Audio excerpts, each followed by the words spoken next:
बारिश और कोहरे से लोगों की बड़ी मुसीबत। बता दें कि कौशाम्बी में आज अचानक तेज हवाएं और बारिश लगातार हो रही है। कौशाम्बी में जहां एक तब लोग अलाव के सहारे जी रहे थे, तो आज अचानक तेज बारिश होने लगी, जहां अब लोगों को डबल दिक्कतें झेलना पड़ेगी। अब देखने वाली बात होगी प्रशासन अलाव की क्या व्यवस्था करेगी और लोग किस तरह अलाव का सहारा लेंगे। और कहीं ना कहीं देखने वाली बात होगी कि अब ठंड डबल झेलना पड़ेगी, क्योंकि ठंड से राहत अभी तक लोगों को नहीं मिल पाई थी और अचानक आज बारिश हो गई, तो बारिश में अब लोगों को डबल दिक्कतें हो गई। एक तो जहाँ जनता को रैन बसेरा और अलाव का जिलाधिकारी ने दी थी, तो अब देखने वाली बात होगी कि क्या सुविधाएं इसमें और बढ़ाई जाएगी या लोगों को क्या क्या इसमें दिक्कत होगी। आप क्योंकि आज अचानक मौसम का मिजाज बदल गया है और देख सकते हैं कि लगातार यहाँ पे बारिश हो रही है। अब बारिश से अब और ठंड बढ़ने की आशंका है। ऐमान अहमद, एएनबी न्यूज कोस्टा। दिल्ली विधानसभा का बुगुल जो है वो बच चुका है। वहीं बात करें दिल्ली के दंगल की, तो दिल्ली का दंगल जो है वो अब और ज़्यादा रोचक जो है वो होता नज़र आ रहा है, क्योंकि भाजपा की दूसरी लिस्ट आने के बाद कहीं ना कहीं सियासत जो है वो और ज़्यादा दिल्ली के अंदर गर्माती नज़र आ रही है। वहीं बात करें भाजपा की दूसरी लिस्ट के अंदर बल्ली मारान विधानसभा से उम्मीदवार को जिसको उतारा गया है वो है कमल बागड़ी। कमल बागड़ी पहले से ही भाजपा के निगम पार्षद भी रहे हैं और कहीं ना कहीं अब उम्मीदवार के तौर पर दिल्ली को भाजपा को बिल्कुल बढ़त दिलाने की कोशिश करेंगे। मगर अब देखना होगा जिस तरीके से कमल बागड़ी ने कहा कि दिल्ली के अंदर डबल इंजन की सरकार आएगी, क्योंकि मोदी का चेहरा है तो सब कुछ मुमकिन है। मगर यहाँ पर बात करें जिस तरीके से दिल्ली के अंदर लगातार जो भाजपा की लिस्ट आने के बाद जिस तरीके से उम्मीदवार उतरते नजर आ रहे हैं मैदान के अंदर, और कड़ी टक्कर जो है वो आम आदमी पार्टी के उम्मीदवारों को देने की कोशिश की जा रही है। वहीं कमल बागड़ी ने भी यही स्पष्ट कर दिया गया है कि जिस तरीके से आम आदमी पार्टी ने लगातार भ्रष्टाचार किया है उसी को खत्म करने के लिए अब दिल्ली के अंदर डबल इंजन की सरकार की जरूरत है, और इसको लेकर प्रधानमंत्री मोदी जी का चेहरा जो है वो अब सामने आ चुका है। और जिस तरीके से भाजपा की तरफ से उम्मीदवारों को ऊपर दाव लगाया गया, देखना होगा कि ये उम्मीदवार वाकई में ही भाजपा को कितनी बढ़त जो है वो दिला पाएंगे। मगर लगातार कहीं ना कहीं सियासत जिस तरीके से बढ़ती नजर आ रही है, उससे दिल्ली का विधानसभा का चुनाव जो है वो और ज़्यादा रोचक जो है वो होता नजर आ रहा है। अब देखना होगा कमल बागड़ी वाकई में ही बल्ली मारान से इमरान हुसैन को कड़ी टक्कर दे पाएंगे या नहीं। कैमरा पर्सन इरफान खान के साथ राजीव कुमार तिवारी, एनबी न्यूज़, दिल्ली। बिहार में बीपीएससी का मुद्दा फिलहाल थमने का नाम नहीं ले रहा है। बिहार बीपीएससी की 70वीं पीटी परीक्षा को रद्द कराने के लिए आज पूर्णिया के सांसद पप्पू यादव ने बिहार बंद का आह्वान किया था, और इस बंद का सभी जिला मुख्यालयों में व्यापक असर भी देखा गया। अगर छिटपुट घटनाओं को छोड़ दें तो बंद जो है बिल्कुल शांतिपूर्ण रहा, और ट्रेनों के परिचालन पर भी इसका असर देखने को मिला है। वहीं दूसरी ओर अगर हम बात करें प्रशांत किशोर की, तो प्रशांत किशोर भी आमरण अनशन अभी जारी किए हुए हैं। हालांकि उन्होंने बिहार सरकार से आमरण अनशन पर बैठने के लिए एक निजी जगह जो कि पटना के मरीन ड्राइव स्थित है वहां पे कैंप लगाने के लिए अनुमति मांगी थी, लेकिन बिहार सरकार ने उनकी इस अनुमति के लिए जो आवेदन दिया था उस आवेदन को खारिज कर दिया है और उनको अनुमति नहीं दी गई है। वही अगर सत्ता पक्ष की माने तो सत्ता पक्ष का कहना है कि बीपीएससी के ऊपर ये लोग अनर्गल आरोप लगा रहे हैं, और जो छात्र हैं वो छात्र परीक्षा देने के लिए पहुंचे, तो ऐसे में बीपीएससी के ऊपर कदाचार का और परीक्षा लीक का आरोप लगाना बिल्कुल गलत है। अब इस मामले की सुनवाई आगामी 15 जनवरी को पटना के हाईकोर्ट में होनी है, तो अब ये देखना दिलचस्प होगा कि पटना हाईकोर्ट इन तमाम मुद्दों पे क्या सुनवाई देती है और फैसला किसके पक्ष में आता है।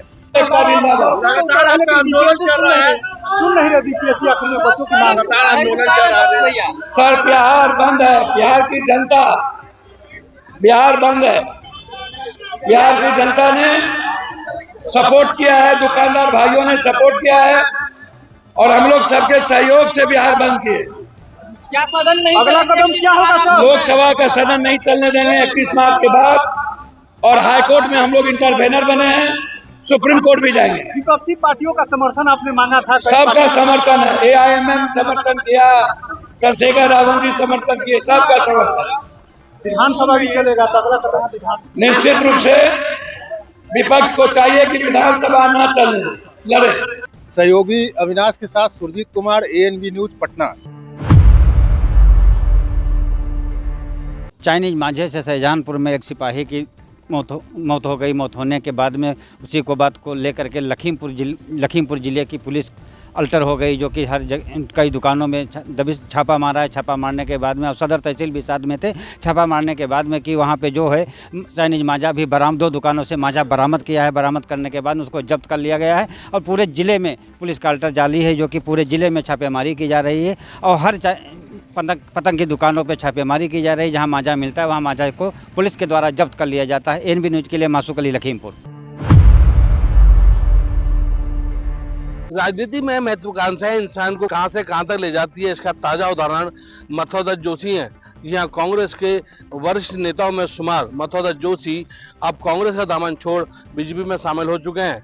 मथुरादास जोशी की बात करें तो 45 साल का उनका कांग्रेस का सफर रहा है और इस सफर को उन्होंने पूर्ण विराम लगा दिया है और बीजेपी में सदस्यता ग्रहण करने के बाद बीजेपी में वो शामिल हो चुके हैं।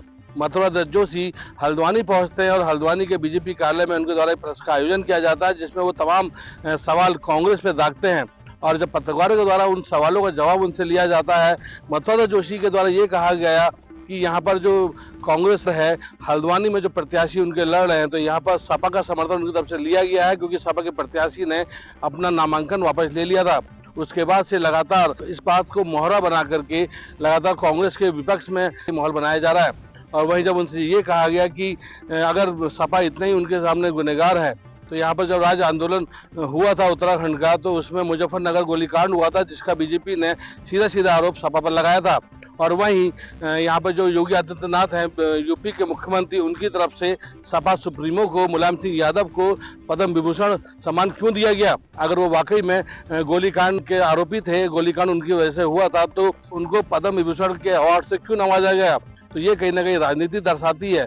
और वहीं जब मथुरादास जोशी से कहा कि आप 45 साल के बाद कांग्रेस छोड़ के बीजेपी में आए हैं और कांग्रेस का ये आरोप है कि आपकी धर्मपत्नी को टिकट नहीं दिया गया पिथौरागढ़ से, तो उसके बाद आपने ये कदम उठाया और उसको लेकर के उसका भी जवाब नहीं दे पाए।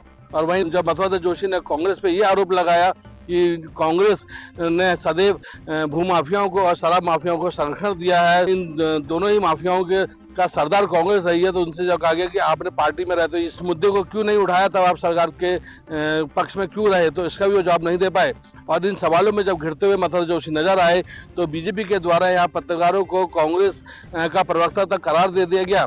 ये खींच कहीं ना कहीं दिखाती है कि बीजेपी में लगातार जिस प्रकार से कार्रवाई चल रही है, तो उसको देखते हुए कहीं ना कहीं यहाँ पर जो राजनीति का जो रंग है वो लगातार बढ़ता जा रहा है और बीजेपी और कांग्रेस के जो प्रत्याशी हैं वो लगातार आमने सामने हैं और अपने अपने लगातार जीत के दावे किए जा रहे हैं। जहाँ एक तरफ जो बीजेपी से मेयर के दावेदार हैं गजराज सिंह बिष्ट, वो पूर्व के 10 सालों के कार्यकाल को आगे बढ़ाने की बात कर रहे हैं, क्योंकि 10 साल से बीजेपी के मेयर यहाँ पर काबिज थे हल्द्वानी नगर निगम सीट में। और वहीं जो ललित जोशी हैं कांग्रेस के मेयर के प्रत्याशी, उनकी तरफ से एक नए विजन के साथ जनता के सामने जाया जा रहा है और उनके द्वारा क्या काम किए जाएंगे उसको कहीं ना कहीं जनता को बताया जा रहा है। अब देखना होगा, ये दिलचस्प हो चुकी है हल्द्वानी नगर निगम सीट पे मेयर पद को लेकर लड़ाई यहाँ पर कितना आगे बढ़ती है और जनता किसके सर में यहाँ पर जीत का सेहरा सजाती है और किसको हार का गम देती है, ये आने वाला समय बताएगा। इस समय मेरा पहला उद्देश्य भारतीय जनता पार्टी की मजबूती के लिए काम करना है। भारतीय जनता पार्टी के जो मेयर पद के और नगर निकाय के अध्यक्ष पद के उम्मीदवार हैं उनके समर्थन में काम करना है और भारतीय जनता पार्टी कैसे मजबूत हो, कैसे सनातन मजबूत हो, कैसे हम यहाँ पर विकास के नए आयाम माननीय पुष्कर सिंह धामी जी के नेतृत्व में इस प्रदेश को आगे बढ़ा सकते हैं, ये मेरे सामने सबसे बड़ा लक्ष्य है। जिन्होंने राज्य में नौजवानों पर गोली चलाने का काम किया, जो राज्य आंदोलन चल रहा था, मुजफ्फरनगर जैसा घिनौना कांड इस प्रदेश में हुआ और खटीमा कांड और मसूरी गोली कांड हुए, आज उसी पार्टी की, जिस पार्टी ने इतने बड़े काम किए, जो हमारी महिलाओं पर अत्याचार किया हो, हमारे नौजवानों के खून से होली खेलने का काम किया हो, आज कांग्रेस पार्टी की ये स्थिति हो गई है कि हल्द्वानी में आज समाजवादी पार्टी के बैसाखियों में चलकर वो हल्द्वानी नगर निगम का चुनाव जीतना चाहते हैं। तो इससे आप समझ सकते हैं कि कांग्रेस कहां जाना चाहती है, क्या करना चाहती है, क्या कांग्रेस का उद्देश्य है, ये आप भली भांति समझ सकते हैं। समाजवादी पार्टी को समर्थन में, लेकिन पद्म विभूषण तो आपने नहीं दिया। उनके सुप्रीमो को, तब ये चीजें कहा गई थी। आपने तो उनको सम्मानित किया बीजेपी ने, और अब यहाँ पर हल्द्वानी को आपने केंद्र बना के बात कर रहे हैं। नहीं पद्म विभूषण भी तो आप ही लोगों ने दिया था, ये इसका जवाब भी तो आप दीजिए। नहीं देखिए, उसका जवाब भी आपको देंगे, लेकिन हम तो केवल हम अपनी आज की राजनीति की बात कर रहे हैं। तब क्या हुआ अलग बात है। सवाल आप पे भी खड़े कर रही है कांग्रेस, वो कह रही है कि आपके धर्मपत्नी को जब टिकट नहीं दिया गया तब आपने कदम उठाया, अगर आप प्रभावित होते पहले छोड़ देते, क्योंकि इंटरनल रिपोर्ट थी आपकी धर्मपत्नी के पक्ष में नहीं थी और टिकट की नाराजगी की वजह से आपने चुनाव में कदम उठाया। Amit Chaudhary, ANB news, Haldwani. प्रदेश में घना कोहरा सुबह से लेकर के शाम तक देखा जा सकता है, जिसको लेकर के ठंड के कारण लोग घर से बाहर भी नहीं निकलना चाहते हैं, लेकिन ज़रूरत पड़ने पर ही बाहर देखा जा सकता है। इस वक्त हैं हम महाराजगंज जनपद में और आपको बता दें महाराजगंज में भारत नेपाल सीमा पड़ता है और आज महाकुंभ को देखते हुए प्रयागराज के लिए साधु संतों का जत्था नेपाल से रवाना हो रहा है। लेकिन अगर हम बात करें ठंड में व्यवस्था को लेकर के तो जिला प्रशासन की तरफ से यह अलर्ट किया गया है कि नगर पंचायत हो या नगर पालिका हो, ग्राम पंचायत हो, प्रशासनिक आदेश का अनुपालन किया जाए और आग अलाव की व्यवस्था की जाए। हम बात कर रहे हैं महाराजगंज में तापमान की, तो सुबह 10 डिग्री सेल्सियस से लेकर शाम तक 21 डिग्री सेल्सियस तक तापमान मापा गया है। वहीं अगर हवा की बात करें तो 5 किलोमीटर के रफ्तार से हवा बहता हुआ देखा जा सकता है और महाराजगंज जनपद में रिकॉर्ड किया गया है। वहीं जिला प्रशासन ने अनुरोध किया है कि बहुत ज़रूरत पड़ने पर ही घरों से बाहर निकलें, अन्यथा बाहर ना निकलें। ANB न्यूज़ के लिए सर्वेश प्रताप गुप्ता, महाराजगंज। दिल्ली में चुनावी बिगुल बज चुका है। ऐसे में राजनीतिक पार्टियां पूरे दमखम के साथ मैदान में उतर चुकी हैं। आपको बता दें कि बीजेपी ने कालकाजी विधानसभा सीट से रमेश बिधूड़ी को मैदान में उतारा है, वहीं कांग्रेस ने अलका लांबा को। और आम आदमी पार्टी की बात की जाए तो यहां से दिल्ली की मुख्यमंत्री अच्छी को मैदान में उतारा है। आज मुख्यमंत्री अच्छी ने कालकाजी विधानसभा सीट में एक प्रेस कॉन्फ्रेंस की। उन्होंने प्रेस कॉन्फ्रेंस के माध्यम से कालकाजी विधानसभा सीट के लोगों से चंदे की मांग की है। और जैसे हर बार हमने दिल्ली के लोगों से, देश भर के लोगों से सपोर्ट लेके चुनाव लड़ा है, इस बार भी हम दिल्ली के लोगों के समर्थन के साथ ही चुनाव लड़ेंगे। और आज अगर हम चुनाव लड़ने के लिए सपोर्ट मांग रहे हैं, क्राउड फंडिंग कर रहे हैं, तो मुझे लगता है कि आम आदमी पार्टी की ईमानदारी की राजनीति का इससे बड़ा प्रमाण दिल्ली के सामने और देश के सामने नहीं हो सकता। Akash Mishra, ANB news, Delhi.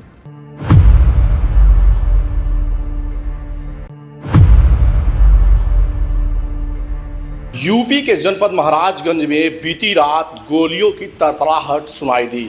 यह गोलियों की तड़तड़ाहट महाराजगंज पुलिस और बदमाशों के बीच में थी। बता दें पूरा मामला महाराजगंज जनपद के कोठीबार थाना क्षेत्र का है, जहां पर बाइक चोरी की सूचना मिलने के बाद पुलिस सक्रिय हो गई।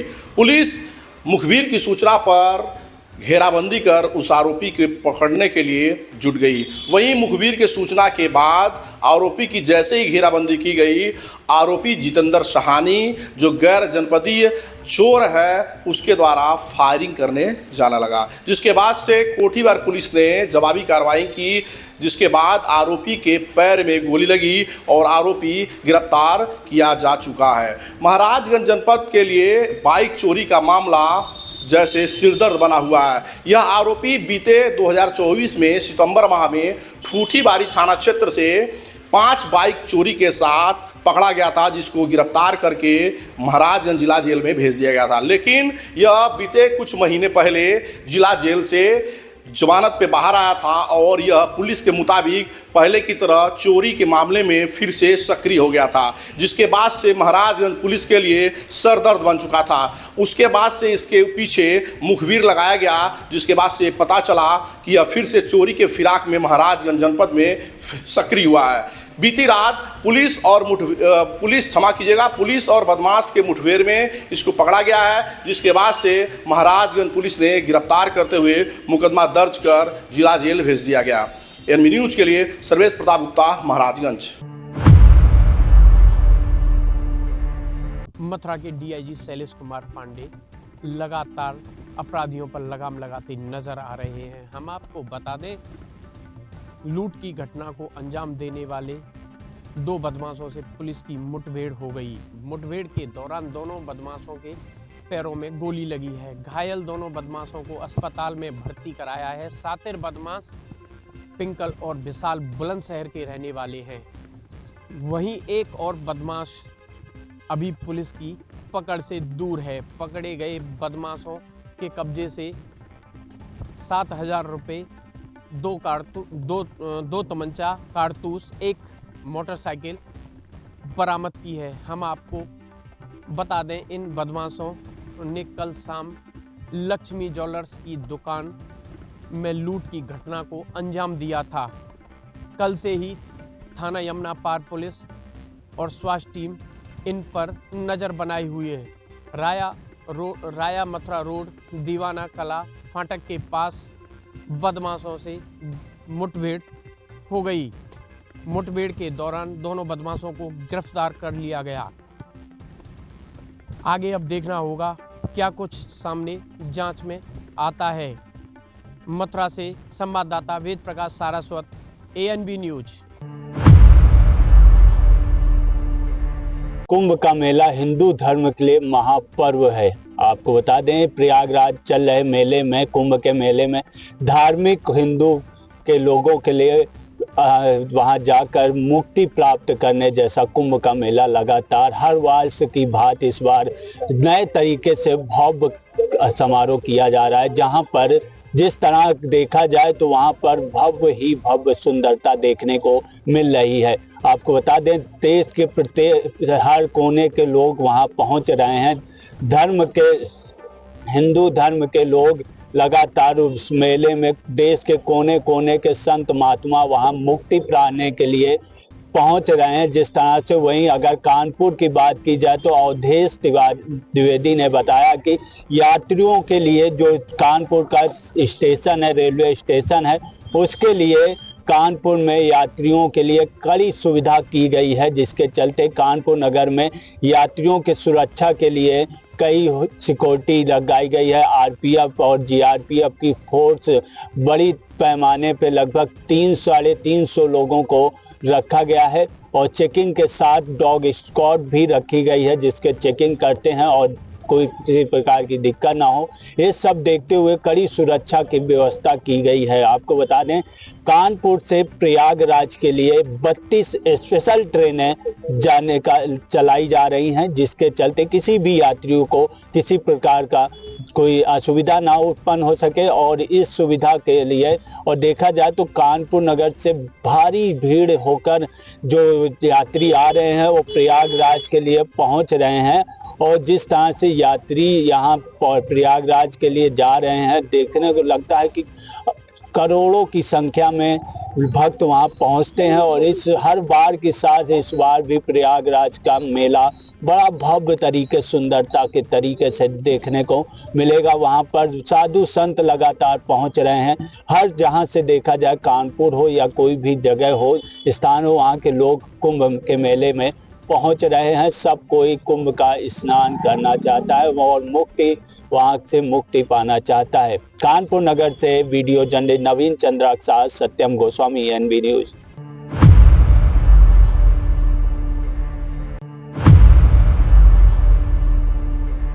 नमस्कार दोस्तों, मैं मोहम्मद तारिक, आप देख रहे हैं ANB टीवी चैनल बदायूं। आज बदायूं जिले के तहसील सहसवान क्षेत्र के वन विभाग में एक ताज़ा मामला नया सामने आया, जिसमें कि बताया गया कि वन दरोगा विजय कुमार की गाड़ी में एक गीदड़ का सिर कटा हुआ और पैर कटा हुआ शव जो है उसमें गाड़ी में रखा हुआ पाया गया। जिसमें कि जहां पर कि फॉरेंसिक टीम भी मौके पर पहुंची। फॉरेंसिक टीम ने जांच की। जांच के बाद में बताया गया कि कहीं न कहीं आशंका जताई गई कि गोली मार के उसके बाद में उसका सियार का सिर काट के, पैर काट के तब इसको लाया गया।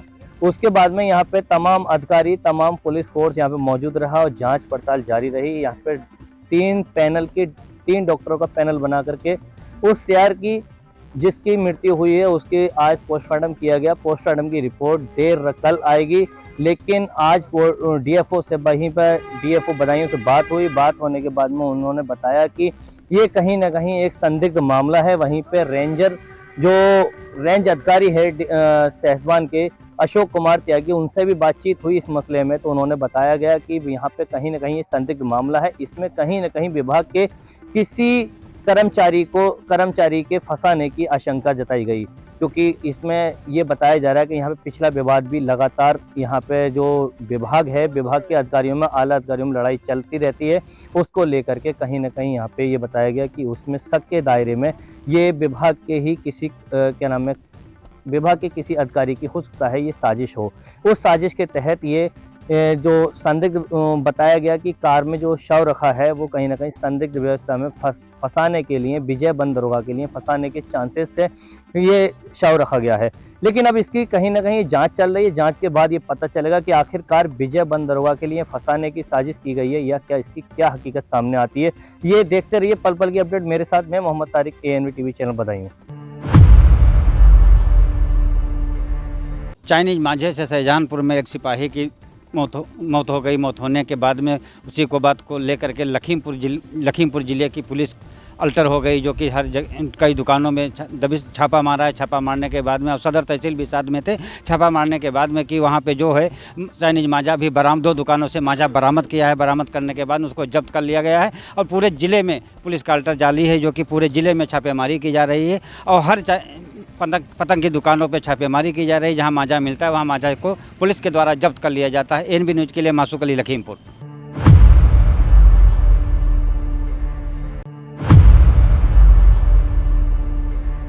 NCR में शनिवार को हुई हल्की बारिश की वजह से शीतलहर के साथ साथ ठंड और कोहरे का प्रभाव दिल्ली वासियों को देखने को मिल रहा है। आपको बताते चले कि शनिवार और रविवार का मौसम वैज्ञानिकों ने पूर्व अनुमान लगाया था कि दिल्ली NCR में बारिश हो सकती है और शनिवार को जब दिल्ली NCR में बारिश देखने को मिली तो उससे शीतलहर और ठंड और साथ में कोहरे की मार दिल्ली वासियों को झेलनी पड़ रही है। इसके साथ ही हम आपको बताते चले कि कोहरे की वजह से 25 ट्रेनों पर इसका असर देखने को मिला है। रेलवे स्टेशनों पर यात्री ठंड से परेशान है और वहीं ट्रेनों की आवाजाही में 2 से 6 घंटे तक की देरी देखने को मिल रही है, जिससे यात्रियों को काफ़ी मुश्किलों का सामना करना पड़ रहा है। इसी के साथ हम आपको बताते चलें कि आज का तापमान 18 अधिकतम डिग्री सेल्सियस दर्ज किया गया, वहीं न्यूनतम तापमान 9 डिग्री सेल्सियस दर्ज किया गया। तो इससे यही कहा जा सकता है कि दिल्ली वासी इस ठंड से काफ़ी परेशान नजर आ रहे हैं। वहीं पर प्रदूषण की बात की जाए तो बारिश होने की वजह से दिल्ली का AQI लेवल काफ़ी कम हुआ है। यह एक दिल्ली वासियों के लिए राहत की खबर है। वहीं अगर बात की जाए तो आने वाले और 2 दिन तक मौसम वैज्ञानिकों की तरफ से दिल्ली NCR में बारिश की संभावना जताई गई है। आकाश मिश्रा के साथ अंबुज उपाध्याय, ANV न्यूज, दिल्ली। हरियाणा में लगातार मौसम ने करवट ली है। ऐसे में बता दें कि लगातार देर रात से जो बरसात हो रही है, जहां कड़कड़ाती ठंड में जो आम लोगों को काफ़ी परेशानी का सामना करना पड़ रहा है। वहीं बता दें कि इस समय हम सरपुर इलाके में हैं और हमारे पीछे तमाम जो खेत हैं, कही जाए कि जो किसानों को बात करें तो किसानों को फसल में बेहद बरसात से फ़ायदा मिल रहा है। पर ऐसे में ठिठुरती जो सर्दी है, क्योंकि पहाड़ी एरिया में लगातार बर्फबारी हो रही है और उसी के बीच हरियाणा का फरीदाबाद भी इस सर्दी के मामले में अचूका नहीं है। ऐसे में जो फरीदाबाद के जो लोग हैं वो कहीं ना कहीं सुबह के समय अलाव जलाते हुए नजर आते हैं। पर ऐसे में बता दें कि तमाम सरकार की तरफ से भी गाइडलाइन जारी की गई है कि सर्दी से बचे रहें और बच्चों को और बुजुर्गों को बचाएं। इससे पहले भी स्वास्थ्य विभाग की जो अधिकारी हैं उन्होंने भी आम लोगों को जागरूक किया है। पर ऐसे में समय बड़ा सवाल है कि ठिठुरती सर्दी से बुजुर्ग और बच्चों को बचाने के साथ साथ आम जो लोग हैं वो भी बचे रहें। आम लोगों को भी स्वास्थ्य विभाग की तरफ से जागरूक किया गया है कि सर्दी में बचे रहें, ऊनी कपड़े का प्रयोग करें, गर्म लिक्विड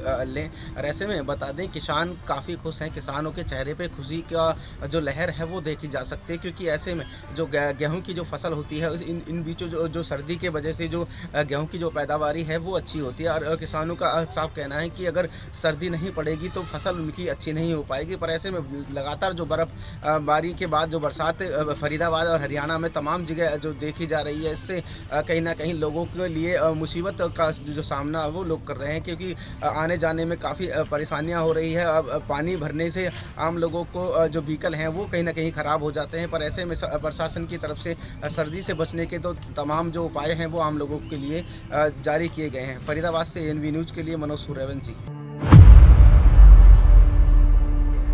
उत्तर प्रदेश के जिला गाजियाबाद में लगातार ठंड का कहर बढ़ता ही जा रहा है और तेज हवाएं भी चल रही है। कई दिनों से यहाँ पर धुंध निकली हुई है और कोहरा भी लगातार बढ़ता ही जा रहा है, जिससे कि राह पर चलने वाले गाड़ियों चलाने वालों को भी दिक्कत का सामना करना पड़ रहा है।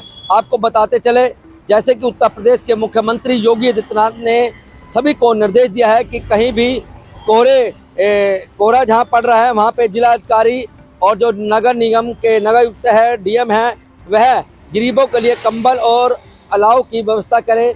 वैसे ही गाजियाबाद प्रशासन लगातार निरीक्षण कर रहा है। यहाँ रैन बसेरे बनाए गए हैं और लगातार कंबल और जो हीटर और उसके साथ ही चौराहों के ऊपर लकड़ी का प्रबंध कर रहा है, ताकि चौराहों पर लकड़ी जलाकर लोग जो आते जाते हैं वहाँ पर आग सेक सके और थोड़ा उनको राहत मिले।